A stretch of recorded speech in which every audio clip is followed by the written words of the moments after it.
विस्थापन एवं द्विविस्थापन अभिक्रियाओं में क्या अंतर है, इन अभिक्रियाओं के समीकरण लिखिए। विस्थापन, अधिक क्रियाशील तत्व कम क्रियाशील तत्व को विस्थापित कर देता है तो उसे अपन विस्थापन अभिक्रिया, उसके यौगिक से विस्थापित कर देता है तो उसे विस्थापन अभिक्रिया कहते हैं। और ऐसी अभिक्रियाएं जो आयनों के आदान प्रदान से संपन्न होती हैं, ऐसी अभिक्रियाएं जो आयनों के आदान प्रदान से संपन्न होती हैं उसे अपन द्विविस्थापन अभिक्रिया कहते हैं। विस्थापन अभिक्रिया, इस अभिक्रिया में अधिक क्रियाशील तत्व कम क्रियाशील तत्व को उसके लवण से अलग करके उसका स्थान स्वयं ग्रहण कर लेता है तो उसे अपन विस्थापन अभिक्रिया कहते हैं। जैसे यहाँ फेरस और कॉपर सल्फेट के आपस में रासायनिक अभिक्रिया कराई है तो ये फेरस जो है इस फेरस की तुलना में कॉपर जो है कम क्रियाशील तत्व है, ये इससे अभिक्रिया करके इस कॉपर को जो है कॉपर सल्फेट से अलग कर देगा और इस सल्फेट के साथ फेरस जुड़ जाएगा और फेरस सल्फेट बना देगा, तो इसे अपन विस्थापन अभिक्रिया कहेंगे। द्विविस्थापन अभिक्रिया, इस अभिक्रिया में उत्पादों का निर्माण अभिकारकों के बीच आयनों के आदान प्रदान से होता है तो अपन इसे द्विविस्थापन अभिक्रिया कहते हैं। सोडियम सल्फेट की अभिक्रिया बेरियम क्लोराइड के साथ कराएंगे, क्या बनेगा, सोडियम क्लोराइड और बेरियम सल्फेट बनेगा। यहाँ यह अभिक्रिया आयनों के आदान प्रदान से संपन्न हो रही है, इसलिए इसे द्विविस्थापन अभिक्रिया कहेंगे। अपचयन अभिक्रिया एवं उपचयन अभिक्रिया को समझेंगे। यहां अपन केवल एक्सरसाइज संपन्न करा रहे हैं और जिन प्रश्नों को मैंने पहले वाले वीडियो में अच्छी तरीके से समझाया है उन प्रश्नों को मैं अब यहाँ डबल ज्यादा समय न देते हुए शॉर्टकट में समझा रहा हूं। अगर कोई नई चीज आती है तो उसे मैं ज्यादा समझने का प्रयास करूंगा। अब ये कोई पुरानी चीजें हैं तो मैं वापस केवल पढ़ के उनको छोड़ रहा हूँ, इसलिए यदि तुम्हें पूरा समझना है, ज्ञान अगर पूरा लेना है तो इन सभी वीडियो को सीरियल से देखना पड़ेगा। अपचयन अभिक्रिया और उपचयन अभिक्रिया को समझें। अपचयन तो इसकी एक ट्रिक दी है मैंने, अप मतलब ऊपर, कहां पे, आवर्त सारणी में सबसे ऊपर, तो आवर्त सारणी में सबसे ऊपर कौन, हाइड्रोजन। अपचयन अभिक्रिया यानी हाइड्रोजन की वृद्धि, उपचयन अभिक्रिया यानी ऑक्सीजन की वृद्धि, और इनके साथ एक एक शब्द और जुड़ा हो। अपचयन यानी हाइड्रोजन की वृद्धि या ऑक्सीजन की कमी हो तो अपचयन अभिक्रिया होगी। उपचयन अभिक्रिया जहाँ ऑक्सीजन की वृद्धि हो और हाइड्रोजन की कमी हो वहाँ उपचयन अभिक्रिया होगी। यहाँ हमने ऐसी अभिक्रिया ली है जहाँ दोनों ही अभिक्रियाओं का उदाहरण है, अपचयन का भी और उपचयन का भी, और जहाँ दोनों अभिक्रिया साथ साथ संपन्न हो वहाँ कौन सी अभिक्रिया होगी, रिडॉक्स अभिक्रिया होगी। ठीक है, निम्न कथनों को रासायनिक समीकरण के रूप में परिवर्तित कर उन्हें संतुलित कीजिए।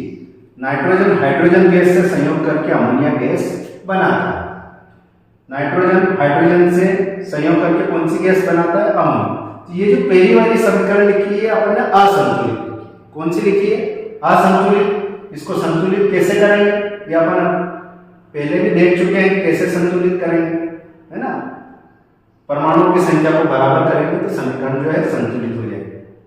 फिर इसी प्रकार ये दूसरी है कि हाइड्रोजन सल्फाइड गैस का वायु में दहन होने पर जल एवं सल्फर डाइऑक्साइड बनता है। तो हाइड्रोजन सल्फाइड H2S लिखेंगे प्लस O2 लिखेंगे, क्या बनेगा, H2 और सल्फर डाइऑक्साइड। फिर इसको संतुलित करेंगे, संतुलित करने में 2H2S प्लस 3O2 क्या बनेगा, 2H2 प्लस 2SO2। फिर ये तीसरी रासायनिक अभिक्रिया है, एल्यूमिनियम सल्फेट बेरियम क्लोराइड के साथ अभिक्रिया कर एल्यूमिनियम क्लोराइड एवं बेरियम सल्फेट अवक्षेप देता है। फिर इसकी रासायनिक अभिक्रिया, मतलब इस रासायनिक समीकरण को अपन प्रतीकों के रूप में लिखेंगे, Al2SO4 whole thrice plus BaCl2 क्या बनेगा, उत्पाद के रूप में AlCl3 plus barium sulphate BaSO4। यह असंतुलित है, फिर इसको संतुलित करेंगे। संतुलित करने के लिए अपन परमाणुओं की संख्या को इधर के परमाणुओं की संख्या को इधर के परमाणुओं की संख्या के बराबर करेंगे। जिधर परमाणुओं की संख्या कम होगी उधर अपन बढ़ाएंगे, है ना। फिर चौथी है पोटेशियम धातु जल के साथ रासायनिक अभिक्रिया करके पोटेशियम हाइड्रोक्साइड एवं हाइड्रोजन गैस बनाती है। पहले अपन असंतुलित समीकरण लिखेंगे। पोटेशियम धातु का प्रतीक K, जल यानी H2O के साथ अभिक्रिया करके क्या बनाएगा, KOH और H2। फिर इसे संतुलित करेंगे। फिर यहाँ दिया हुआ है रासायनिक समीकरण को संतुलित कीजिए। तो पहली दी है HNO3 plus CaOH whole twice, क्या बनेगा CaNO3 whole twice plus H2। यह असंतुलित है, इसको संतुलित करें। फिर दूसरी है NaOH प्लस H2SO4, क्या बनेगा Na2 plus SO4 plus H2O। फिर इसे संतुलित करेंगे। तीसरी रासायनिक अभिक्रिया है NaCl प्लस AgNO3, क्या बनेगा AgCl NaNO3। फिर इसे संतुलित करेंगे। फिर इस चौथी अभिक्रिया है BaCl2 प्लस H2SO4, क्या बनेगा BaSO4 प्लस HCl। फिर है निम्न अभिक्रियाओं के लिए संतुलित रासायनिक समीकरण लिखिए। Calcium hydroxide plus carbon dioxide उत्पाद में है कैल्शियम कार्बोनेट और जल। तो अपन इसे प्रतीक के रूप में लिखेंगे। पहले calcium hydroxide CaOH whole twice plus CO2 इसका 2, मतलब उत्पाद में क्या बनेगा calcium carbonate CaCO3 plus H2। फिर दूसरी है जिंक प्लस सिल्वर नाइट्रेट, क्या बनेगा जिंक नाइट्रेट प्लस सिल्वर। फिर प्रतीकों के रूप में लिखेंगे Ag, प्रतीकों के रूप में लिखेंगे Zn प्लस AgNO3, उत्पाद में क्या बनेगा ZnNO3 whole twice plus Ag। इस प्रकार ये अभिक्रियाएं अपन देखेंगे। फिर ये भी है कि निम्न अभिक्रियाओं के लिए संतुलित रासायनिक समीकरण लिखिए और प्रत्येक अभिक्रिया का प्रकार बताइए कि कौन सी अभिक्रिया है, यहाँ पे कौन सी अभिक्रिया संपन्न हो रही है। पोटेशियम ब्रोमाइड पहली है, potassium bromide plus barium iodide, क्या बनेगा potassium iodide plus barium bromide. तो पहले अपन ने अभिक्रिया को प्रतीकों के रूप में अभिव्यक्त किया KBr प्लस BaI2, क्या बना KI प्लस Br2। फिर इसको संतुलित किया। कौन सी अभिक्रिया है द्विस्थापन अभिक्रिया, मतलब ऐसी अभिक्रिया जो आयनों के आदान प्रदान से Ba K के स्थान पर K Ba के स्थान पर, ऐसी अभिक्रिया जो आयनों के आदान प्रदान से संपन्न हो रही है क्या कहेंगे द्विस्थापन अभिक्रिया। फिर अगला है zinc carbonate plus zinc oxide. Zinc carbonate का अपघटन हो रहा है जिंक ऑक्साइड और कार्बन डाइऑक्साइड। फिर इसे प्रतीक के रूप में लिखा ZnCO3, क्या बना ZnO प्लस कार्बन डाइऑक्साइड। यहाँ वियोजन हो रहा है तो वियोजन अभिक्रिया, एक अभिकारक दिया है दो उत्पादों में टूटा है तो स्पष्ट है वियोजन अभिक्रिया या अपघटन अभिक्रिया है। हाइड्रोजन प्लस क्लोरीन, क्या बन रहा है हाइड्रोजन क्लोराइड। देखो यहाँ दो अभिकारक आपस में संयोग करके एक एकल उत्पाद का निर्माण कर रहे हैं। कौन सी अभिक्रिया है संयोजन अभिक्रिया। फिर है मैग्नीशियम हाइड्रोक्लोरिक अम्ल, मैग्नीशियम और हाइड्रोक्लोरिक अम्ल आपस में क्रिया करेंगे, क्या बनेगा मैग्नीशियम क्लोराइड और हाइड्रोजन बनेगा। मैग्नीशियम Mg प्लस HCl, क्या बना MgCl2 प्लस H2। फिर इसको संतुलित करें। कौन सी अभिक्रिया है विस्थापन। कौन सी अभिक्रिया है विस्थापन। अधिक क्रियाशील तत्व कम क्रियाशील तत्व को उसके स्थान से विस्थापन कर दे तो उसे विस्थापन अभिक्रिया कहें। मैग्नीशियम अधिक क्रियाशील तत्व है किससे हाइड्रोजन से, तो ये हाइड्रोजन को विस्थापित कर देगा तो हाइड्रोजन अलग चला जाएगा और हाइड्रोजन के स्थान पे कौन चला जाएगा मैग्नीशियम चला जाएगा, क्या बन जाएगा मैग्नीशियम क्लोराइड बन जाएगा विस्थापन अभिक्रिया। फिर ये FeSO4 उष्मा दे रखी है, ये क्या क्या दे रखी है उष्मा दे रखी है, तीन पदार्थों में अपघटन हो रहा है तो अपघटन अभिक्रिया। फिर अगला प्रश्न फेरस सल्फेट के क्रिस्टल का रंग हरा है जो गर्म करने पर सफेद रंग में क्यों बदल जाता है, यह कौन सी अभिक्रिया है। तो फेरस सल्फेट को उष्मा देने पर यह फेरस सल्फेट क्रिस्टल में उपस्थित पानी वाष्पित हो जाता है जिसके परिणाम स्वरूप फेरस सफेद रंग का निर्जल फेरिक ऑक्साइड प्राप्त होता है और साथ में सल्फर डाइऑक्साइड तथा सल्फर ट्राइऑक्साइड भी बनते हैं। फेरिक ऑक्साइड ठोस है जबकि सल्फर डाइऑक्साइड तथा सल्फर ट्राइऑक्साइड गैस है। यह वियोजन एवं ऊष्मा शोषी अभिक्रिया है। यह उदाहरण दिया हुआ। फिर है क्रिस्टलन जल क्या होता है। तो लवण के एक सूत्र इकाई में उपस्थित जल के अणुओं की संख्या को अपन क्रिस्टलन जल कहते हैं। क्रिस्टल के अंदर उपस्थित जल को क्रिस्टलन जल कहते हैं। किसी भी पदार्थ का क्रिस्टल यानी कण, उस कण के अंदर उपस्थित जल के अणुओं की संख्या को अपन कौन सा जल कहते हैं? क्रिस्टलन। क्रिस्टल के अंदर उपस्थित जल को क्रिस्टलन जल कहते हैं। किसी पदार्थ में उपस्थित जल के निश्चित अणुओं की संख्या को क्या कहते हैं? क्रिस्टलन जल कहते हैं। जैसे कॉपर सल्फेट के क्रिस्टल में 5 अणु जल के होते हैं, फेरस सल्फेट के क्रिस्टल में 7 अणु जल के होते हैं।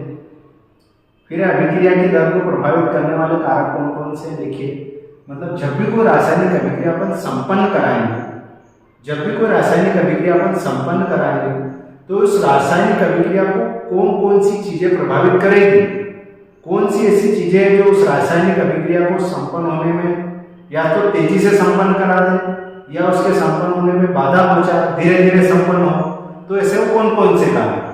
तो अभिकारकों की सांद्रता यानी गाढ़ापन, ताप एवं दाब, यह अभिक्रिया की दर को प्रभावित करते हैं। ताप बढ़ा देंगे, दाब बढ़ा देंगे या कम करते हैं तो अभिक्रिया या तो धीमी हो जाएगी या तेज हो जाएगी। उत्प्रेरक की उपस्थिति, किसी की उपस्थिति भी अभिक्रिया को प्रभावित कर देते हैं। जैसे ऊष्मा के द्वारा ऊष्मीय अपघटन हो जाए, विद्युत के द्वारा विद्युत अपघटन हो जाए। पृष्ठीय क्षेत्रफल, कितने क्षेत्रफल में अपन रासायनिक अभिक्रिया संपन्न करा रहे हैं, तो पृष्ठीय क्षेत्रफल भी अभिक्रिया की दर को प्रभावित करता है। अभिकारकों की प्रकृति, कौन सी प्रकृति के अभिकारक लिए? प्रकाश की उपस्थिति भी अभिक्रिया की दर को प्रभावित करती है। निम्नलिखित पदार्थों के प्रतीक लिखिए। मतलब पार्ट 1 से 3 तक जितने भी रासायनिक नाम आएंगे उनके प्रतीक अपन ने लिखे हैं। ये प्रतीक अपने को याद होने पर रासायनिक अभिक्रिया अपन तुरंत संपन्न करवा देंगे, कोई परेशानी नहीं है। तो पहला नाम लिया अपन ने कार्बन। कार्बन का प्रतीक क्या है? C। कार्बन डाइऑक्साइड का प्रतीक क्या है, यानी इसका सूत्र क्या है? CO2।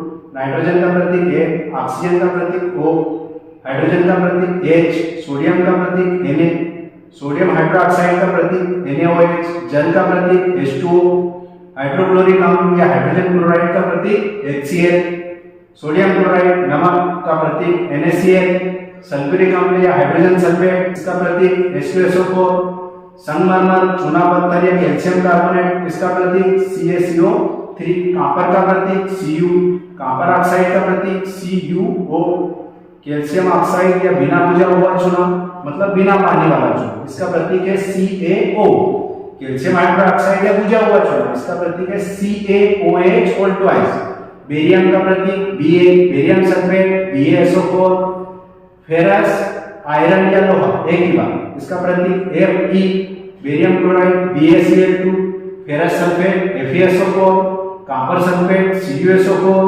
Silver chloride AgCl, magnesium Mg, magnesium oxide MgO, methane का प्रतीक CH4, मैग्नीशियम क्लोराइड का MgCl2, जिंक का Zn, जिंक कार्बोनेट का ZnCO3, जिंक ऑक्साइड का ZnO, पोटेशियम का प्रतीक K, potassium bromide KBr, barium iodide का प्रतीक BaI2, potassium iodide Ki, barium bromide Br2, potassium sulphate K2SO4, potassium chloride KCl, aluminium Al, aluminium chloride AlCl3, silver Ag, silver nitrate AgNO3, zinc nitrate ZnNO3 और twice, potassium hydroxide KOH, sulphur dioxide SO2, विरंजन चूर्ण या calcium oxychloride CaCO2, plaster of Paris का सूत्र है CaSO4 1/2H2 या अर्धहाइड्रेट भी बोलते हैं इसे, जिप्सम CaSO4 2H2O, ऑक्सैलिक अम्ल COOH2, सिरका एसिटिक अम्ल CH3COOH, ग्लूकोज C6H12O6, फेरिक अम्ल फार्मिक अम्ल, मेथनोइक अम्ल या HCOOH। फार्मिक अम्ल या मेथनोइक अम्ल का सूत्र है HCOOH। अब ये किताब वाले जो ऑब्जेक्टिव दिए हैं वो दिए हैं अपन ने कि नीचे दी गई अभिक्रिया के संबंध में कौन सा कथन असत्य है, कौन सा कथन असत्य है वो लिखना है। कि जब लेड PbO की क्रिया अपन कार्बन के साथ कराएंगे तो क्या बनेगा, तो लेड बनेगा Pb और कार्बन डाइऑक्साइड गैस बनेगी। तो इसमें कौन सा कथन असत्य है, तो पहला और दूसरा कथन असत्य है कि सीसा अपचयित हो रहा है और कार्बन डाइऑक्साइड उपचयित हो रही है। क्यों हो रहा है, क्यों असत्य है ये भी लिख दिया अपन ने कि ऑक्सीजन की कमी और ऑक्सीजन की वृद्धि हो रही है, मतलब सीसा अपचयित हो रहा है। अब मतलब हाइड्रोजन की वृद्धि या ऑक्सीजन की कमी। तो असत्य, कौन सा कथन असत्य है, तो ये दोनों कथन असत्य है। फिर ये कौन सी अभिक्रिया है, तो विस्थापन अभिक्रिया है, क्योंकि अधिक्रियाशीलता को विस्थापित कर रहा है। चूर्ण पर तनु हाइड्रोक्लोरिक अम्ल डालने से क्या होता है, जब अभिक्रिया अम्ल से होगी हाइड्रोजन गैस बनेगी, यही हाइड्रोजन गैस आयरन क्लोराइड बनता है। ठीक है, बहुत बहुत धन्यवाद। ये पाठ होता है।